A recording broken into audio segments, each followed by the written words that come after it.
ಮಹಾಭಾರತ ಯುದ್ಧ ಆಯ್ತು, ಪಾಂಡವರು ಗೆದ್ರು, ಹಸ್ತಿನಾಪುರಕ್ಕೆ ವಾಪಸ್ ಬಂದ್ರು, ಅಶ್ವಮೇಧ ಯಾಗ ಮಾಡಿದ್ರು. ಯಾವುದೇ ಒಂದು ಯಾಗ ಯಜ್ಞ ಮಾಡೋವಾಗ ಅದರ ಜೊತೆಗೆ ದಾನ ಧರ್ಮ ಮಾಡೋದು ಒಂದು ಪದ್ಧತಿ. ಅದೇ ತರ ಪಾಂಡವರು ಕೂಡ ಸಿಕ್ಕಾಪಟ್ಟೆ ದಾನ ಧರ್ಮ ಮಾಡಿದ್ದಾರಂತೆ. ಎಷ್ಟು ದಾನ ಧರ್ಮ ಮಾಡಿದ್ದಾರೆ ಅಂತಂದ್ರೆ ಆ ಅಕ್ಕಪಕ್ಕದಲ್ಲಿರೋ ಊರವ್ರಿಗೆಲ್ಲ ಗೊತ್ತಾಗಿ ಅವರು ಬಂದು ದಾನನ ಇಸ್ಕೊಂಡು ಹೋಗ್ತಾ ಇದ್ದಾರೆ. ಇದನ್ನೆಲ್ಲ ನೋಡಿ ಪಾಂಡವ್ರಿಗೆ ಮನ್ಸಿಗೆ ಅನ್ನಿಸ್ತಂತೆ, ಹೌದು ನಾವು ಯಜ್ಞಯಾಗಾದಿನೂ ಚೆನ್ನಾಗಿ ಮಾಡಿದ್ದೀವಿ, ಇವಾಗ ದಾನ ಧರ್ಮಗಳು ನಮ್ ತರ ಯಾರು ಮಾಡ್ದಾಗಿಲ್ಲ ಅನ್ನೋದೊಂದ್ ಸ್ವಲ್ಪ ಗರ್ವ ಬಂದಂತೆ. ಇದೆಲ್ಲ ನಮಗ್ ಗೊತ್ತೇ ಇದೆ.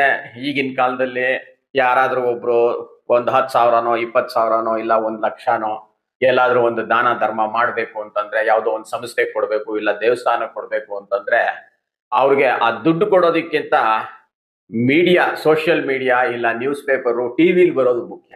ಈ ತರ ಕೆಲವರಾದ್ರೆ, ಇನ್ ಕೆಲವರು ಬೇರೆ ತರ ಪಾಪ ದಾನ ಧರ್ಮ ಮಾಡ್ತಾರ. ಅವರು ಮಾಡ್ಬಿಟ್ಟು ಯಾರಿಗೂ ಹೇಳಲ್ಲ, ಮನ್ಸಲ್ಲೇ ಗರ್ವ, ಓ ನಾನು ಇಷ್ಟೆಲ್ಲ ಮಾಡಿದ್ದೀನಿ ಯಾರಿಗೂ ಹೇಳಿಲ್ಲ ಅಂತ, ಅದೊಂಥರ ಗರ್ವ.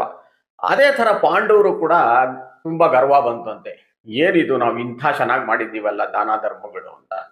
ಈ ಸಮಯಕ್ಕೆ ಆ ಯಜ್ಞಶಾಲೆಯಲ್ಲಿ ಒಂದು ಮುಂಗುಸಿ ಪಟಕ್ ಅಂತ ಒಂದು ಪ್ರವೇಶ ಆಯಿತು.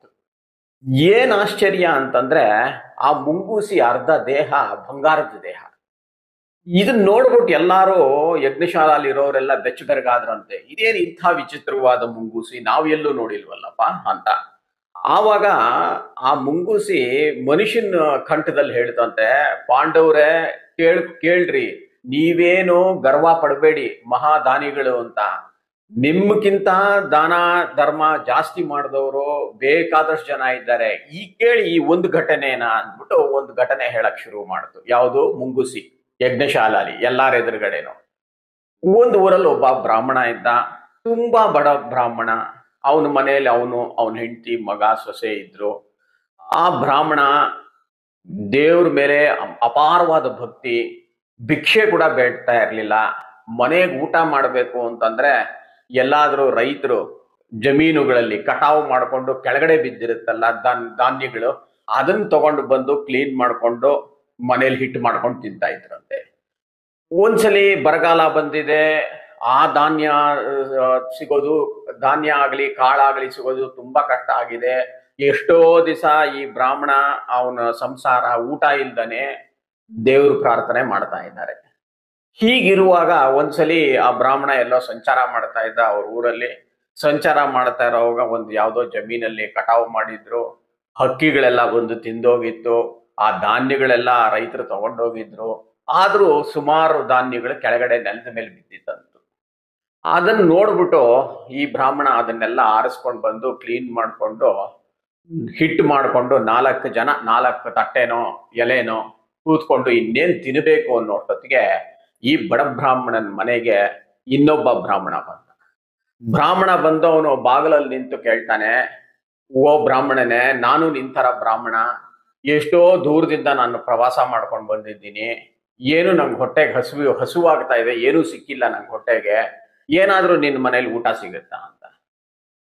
ಈ ಬಡ ಬ್ರಾಹ್ಮಣ ಬಂದ ಬ್ರಾಹ್ಮಣನ್ ನೋಡ್ಬಿಟ್ಟು ತುಂಬಾ ಸಂತೋಷವಾಗಿ ಅವನನ್ನ ಕರೆದು ಉಪಚಾರ ಮಾಡಿ ಅವನನ್ನ ಕೂಡಿಸಿ ತನ್ನ ಪಾಲಿಂದು ಏನ್ ಇಟ್ಕೊಂಡಿದ್ನೋ ತಿನ್ಬೇಕು ಅಂತ ಆ ಹಿಟ್ಟನ್ನ ಆ ಬಂಧು ಬ್ರಾಹ್ಮಣನಿಗೆ ಕೊಟ್ಟ. ಬಂಧು ಬ್ರಾಹ್ಮಣ ತಿಂದ, ಅದೇನೋ ಅವನಿಗೆ ಹೊಟ್ಟೆ ತುಂಬಲಿಲ್ಲ, ಹೇಳ್ದ ನಂಗೆ ಹೊಟ್ಟೆ ತುಂಬಿಲ್ಲ, ಇನ್ನೇನಾದ್ರೂ ಇದೆಯಾ ಅಂತ. ಅದಕ್ಕೆ ಈ ಬಡ ಬ್ರಾಹ್ಮಣನ ಹೆಂಡತಿ, ಆಮೇಲೆ ಮಗ, ಆಮೇಲೆ ಸೊಸೆ, 3 ಜನವು ತಮ್ಮ ಪಾಲಿಂದು ಹಿಟ್ಟನ್ನ ಬಂಧು ಬ್ರಾಹ್ಮಣನ ಕೊಟ್ಟು ಅವನ್ಗೆ ಸತ್ಕಾರ ಮಾಡಿದ್ರು. ಇದನ್ನ ಮುಂಗುಸಿ ಹೇಳ್ತಾ ಇದೆ, ಇದನ್ನ ನಾನ್ ನೋಡ್ಬಿಟ್ಟು ಬಂಧು ಬ್ರಾಹ್ಮಣ ಸಂತೃಪ್ತಿಯಾಗಿ ಹೊರಟ. ಬಡ ಬ್ರಾಹ್ಮಣಂಗೆ ತಿರ್ಗಾ ಏನೂ ಇಲ್ಲ, ಇರೋ ಮಾಡಿದ ಹಿಟ್ಟೆಲ್ಲ ಬಂಧು ಬ್ರಾಹ್ಮಣನ ಕೊಟ್ಬಿಟ್ಟ. ಅಲ್ಲಲ್ಲಿ ಚೂರು ಚೂರು ಬಡಿಸೋವಾಗ ಒಂದಷ್ಟು ಹಿಟ್ಟು ಬಿದ್ದಿತ್ತು. ಮುಂಗುಸಿ ಹೇಳ್ತಾ ಇದೆ, ನಾನು ಆ ಹಿಟ್ಟಲ್ಲಿ ಹೊರಳಾಡದೆ, ಓಡಾಡದೆ.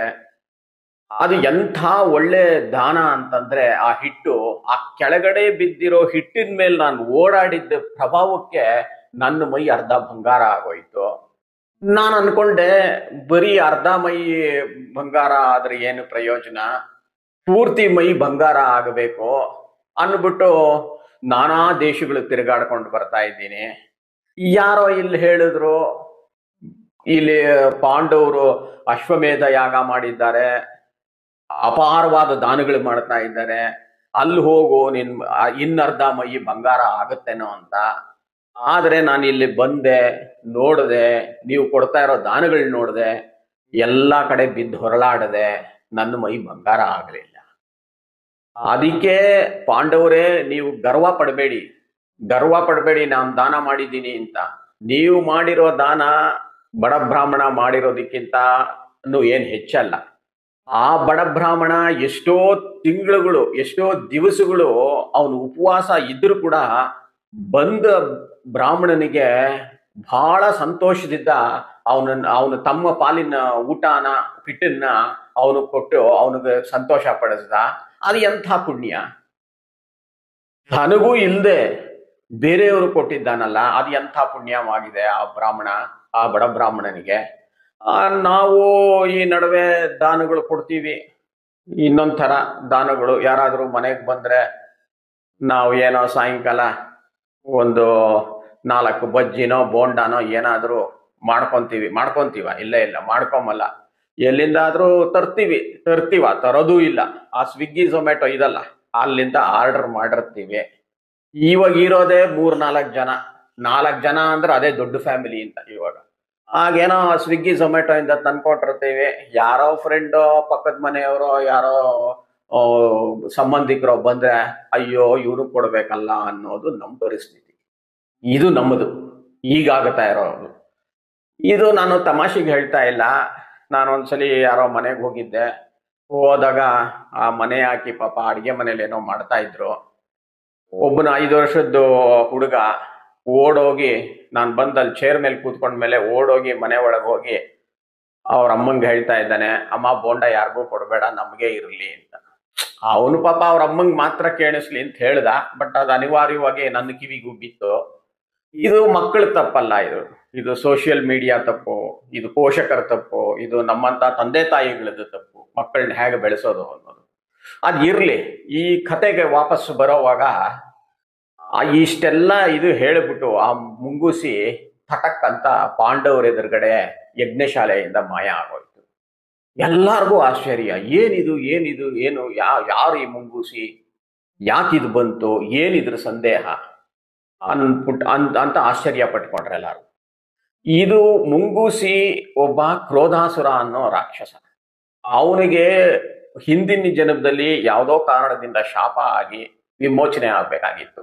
ಯಾರು ಈ ಕ್ರೋಧಾಸುರ, ಯಾಕೆ ಅವನಿಗೆ ಶಾಪ ಬಂತು, ಹೇಗೆ ವಿಮೋಚನೆ ಪಡ್ಕೊಂಡ ಇದರಿಂದ ಅನ್ನೋದು ನಾನು ನೆಕ್ಸ್ಟ್ ಸಂಚಿಕೆಯಲ್ಲಿ ತಿಳಿಸ್ತೀನಿ. Thank you.